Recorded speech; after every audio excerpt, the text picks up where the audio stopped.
So big week for Australia this week. We had the RBA monthly meeting in August. Obviously, they increased the cash rate by 50 basis points again, so we're now at 1.85. We're expecting inflation to peak at 7.7 to close to 8%.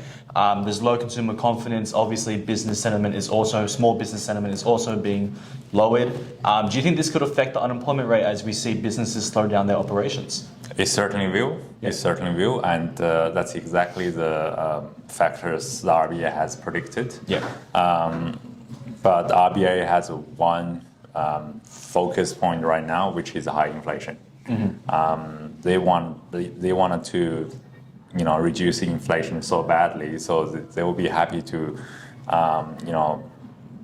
go extra mile to get probably, like you mentioned, the small business sentiment is lowering, so it's declining. Yeah. And consumer confidence is also declining, which is exactly what they predicted. It's nothing surprise, in the eyes of RBA board members, right? Yeah. Yes, unemployment will certainly go up as well, especially with when the small business sentiment is declining, which means the small business owners are worried about the future. They're concerned with the high inflation, with the rate high, with consumer confidence going down. So number one, they'll stop hiring new people, and number two, they're starting to reduce their costs, which means they may start to cut down their staff members. So unemployment rate will go up. Right. Okay.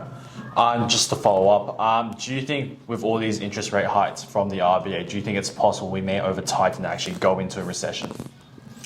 Good question. I think we probably will avoid a recession because the Australian economy is so strong. Yeah. When RBA makes those rate hike decisions, they look into a broad view of factors. They consider a lot of data points rather than just whether they're going to crush the housing market or the stock market, right? So overall, the economy is very, very strong. The employment, the job market is resilient. Like we mentioned, the unemployment rate is historical low. Yeah. So they're happy for that to increase a little bit to anywhere under 5%. They're happy to accept that. Yeah.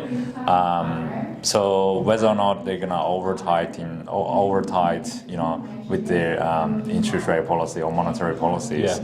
Look, I don't think so. Again, you look into historical interest rate data, we're still very close to historical low interest rate. Yeah. So, you can't really call that over tightening monetary policy, right?